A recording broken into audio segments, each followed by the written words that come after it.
What's up, guys? It's Landon Wells here, and today we're going to be learning how to throw a football. So this weekend, I was throwing the football to my brother, Luke. And when you go to throw, there's usually a quarterback and a receiver. I was the quarterback and he was the receiver. After the quarterback throws the ball to the receiver throws it back, and then the process repeats. However, right as he threw the ball back the first time, I knew it was going to be a long day. The ball landed 10 yards in front of me.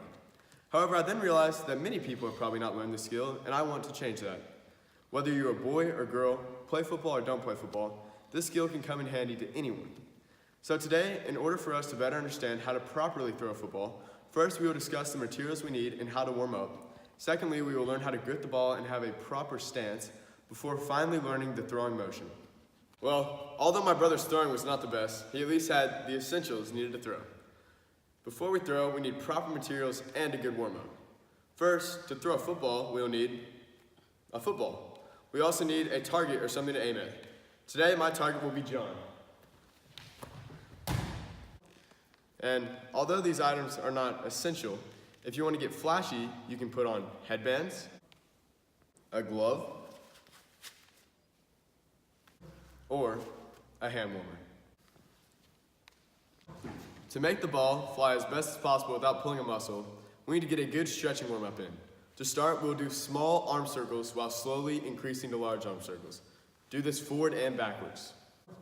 Then we will stretch our forearms by pulling our fingers down, then up, each holding for 15 to 20 seconds. Even though Luke had stretched and had all the stuff he needed, his first mistake was not having a good grip or posture, affecting the flight of the ball. Both our grip and posture are essential aspects to making the ball fly well and accurately. On the ball, these are called the laces. This is the first lace, this is the second lace, this third lace, and so on. When we grip the ball, we want to have our third finger just above the laces. We want our fourth finger on the second lace. Finally, the pinky can either go on the fifth lace or just to the side of the laces. I prefer it on the laces, but this is all dependent upon your preference. This grip will allow us to have the best control on the flight of the ball. To have good posture, we are going to have our feet shoulder width apart while making an A with our arms. The ball should be pointed at a 45-degree angle. Finally, our front shoulder should be pointed towards our target. Now that we have completely prepared ourselves to make the throw, it is time to actually go through the throwing motion. To start the motion, we are going to make two sideways L's with our arms. The one with the ball is called your throwing arm. The one without the ball is called your off arm. As we go back, the ball should be parallel to the ground. Then we will move our throwing arm to an upwards L. However, this should be a constant motion. Then as we move the ball forward, we should tuck our off arm in, and our elbow should be at our eye level and slightly bent. This is called hammer position. Once we have reached hammer position, we extend our arm towards our target and flick our wrist, making the ball spiral. Once we throw it, our back shoulder should be pointed towards our target, unlike before the throw when our front shoulder was pointed towards our target. Although I broke down the steps one by one, the motion should be very fluid and natural.